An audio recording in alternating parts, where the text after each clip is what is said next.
Kalau uang jajan kemarin pas ulang tahun tuh sempat ngasih hadiah ulang tahun. The New Star, information and entertainment. Sekarang hari ini kita habis dari event MSGO, seru banget tadi di dalam sama teman-teman juga. Tapi sekarang sudah semakin happy dengan anak-anak. Gimana sih artinya dirimu move on dengan kejadian yang kemarin? Oh ya harus dong, karena kan hidup terus berjalan dan harus selalu happy biar bawahnya tetap bisa tenang. Karena kan ada anak-anak 3 orang yang memang perlu mental seorang ibu yang sehat buat mereka.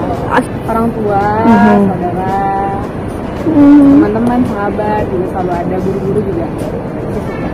Kalau move on sih sebenarnya pasti butuh proses ya, pasti butuh proses. Namanya kita pernah berumah tangga 5 tahun. Cuman emang aku jalanin semuanya dengan ya yang aku lihat itu adalah anak-anak 3 orang butuh sosok ibu dan memang aku harus tetap bisa bertahan dengan segala situasi. Artinya bukan berarti nggak boleh sedih juga, tapi aku tetap harus lebih menjadi seorang yang lebih baik lagi untuk anak-anak gitu.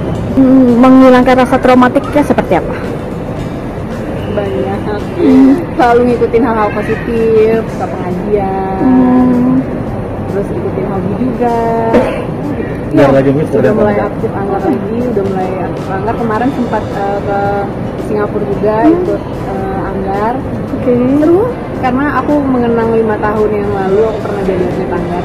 Sebenarnya untuk mengrecharge energi aku aja, untuk biar lebih semangat, biar aku lebih percaya kalau aku bisa melakukan hal-hal yang aku suka lagi. Sebenarnya kalau penyesuaiannya itu bisa aku bilang cukup berat karena banyak hal yang berubah dalam hidup aku, mulai dari ngurus anak sendiri, terus rumah, segala macam status dan lain-lain itu pasti berubah. Tapi aku menjalaninya tetap aku pikirkan yang positifnya aja. Jadi aku jalanin, aku nikmatin hari-harinya. Aku lihat anak-anak kayaknya mereka sangat butuh aku, jadi aku harus lebih bisa menerima keadaan aku saat ini. Jadi ibu tunggal, aku happy sih sebenarnya jadi ibu tunggal karena yang aku jalanin saat ini adalah hal yang nggak pernah terbayangkan sebelumnya, tapi nggak seberat yang aku bayangkan dulu. Aku kira dulu nggak akan bisa melewatin fase itu, ternyata aku mampu. Iya, ternyata betul. Ternyata setelah dijalani, orang-orang juga support, banyak support dari lingkungan yang positif. Aku senang karena merasa dirangkul, dan aku mau bilang buat teman-teman di luar sana, perempuan-perempuan di luar sana yang mungkin kalian terjebak dalam pernikahan yang toksik seperti aku dulu, aku rasa kalian harus memikirkan ulang, apakah kalian harus bertahan atau kalian mencari diri kalian yang sebenarnya.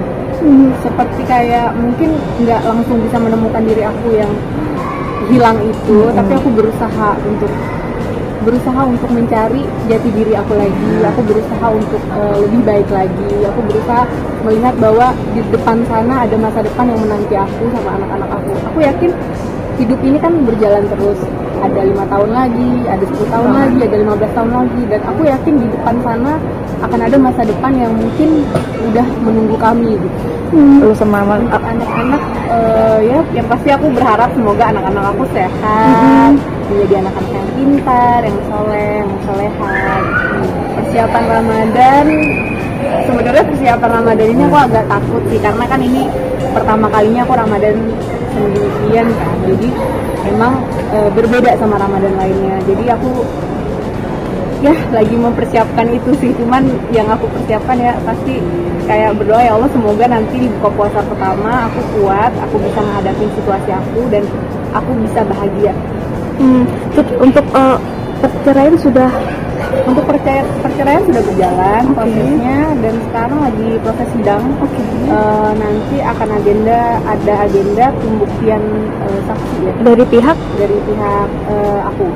DM komunikasi. Cuman memang aku berharap proses perceraian ini berjalan lancar, karena memang dari kedua belah pihak kita sepakat untuk berpisah.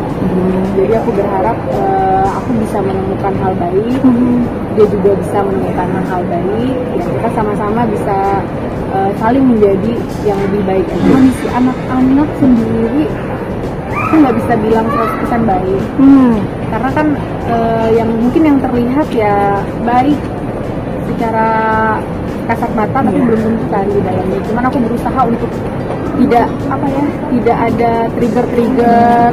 Aku berusaha menjadi tempat teraman buat anak-anak itu. Sebenarnya anak-anak itu sih nggak pernah nanya soal media sosial karena bukan belum ngerti kan. Jadi memang aku membentuk anak-anak ini supaya mereka tangkap itu bahwa orang tuanya sedang proses belajar, Abinya sedang belajar. Jadi kalau ditanya Abi kemana, aku jawab Abi lagi sekolah. Ya kita doain aja lah, semoga anak-anak nanti juga bisa ngerti dan bisa menerima ini dengan lebih baik lagi, dengan lebih bijak. Karena mungkin ada beberapa hal yang aku takutkan juga nanti video-videonya dan lain sebagainya tuh. Jujur aku berharap anak-anak aku nggak pernah lihat video itu. Menanyakan pasti menanyakan, namanya juga anak kecil kan, tiba-tiba abinya nggak ada di dekat dia, pasti dia nanya. Cuman aku nggak menjawab nggak menjawab menjelek-jelekan atau tidak. Yang pasti aku selalu bilang kalau Abi sekarang sedang sekolah dan Abi sekarang sedang belajar. Jadi anak-anak sekarang kalau misalnya siapapun yang nanya, kadang pasti ada aja orang yang bisa nanya, Abinya mana? Pasti anak-anak udah refleks, Abi lagi sekolah gitu, Abi lagi belajar. Jadi mereka juga masih polos banget, 4 tahun, 3 tahun, 6 bulan. Itu masih anak-anak yang ya ampun, kadang ngomong masih lidahnya masih belum benar gitu. Jadi memang pertanyaan-pertanyaan yang jarang mereka menanyakan hal-hal yang memang berkaitan sama kasus itu secara detail tuh anak-anak nggak tahu. Kalau uang jajan kemarin pas ulang tahun tuh sempat ngasih hadiah ulang tahun. Cuman kalau untuk jenguk atau komunikasi itu nggak, kayak mungkin sama-sama sibuk ya. Jadi akunya sibuk, dia juga sibuk. Jadi aku memaafkan dari dalam hati, memaafkan untuk aku dan anak-anak aku sekian.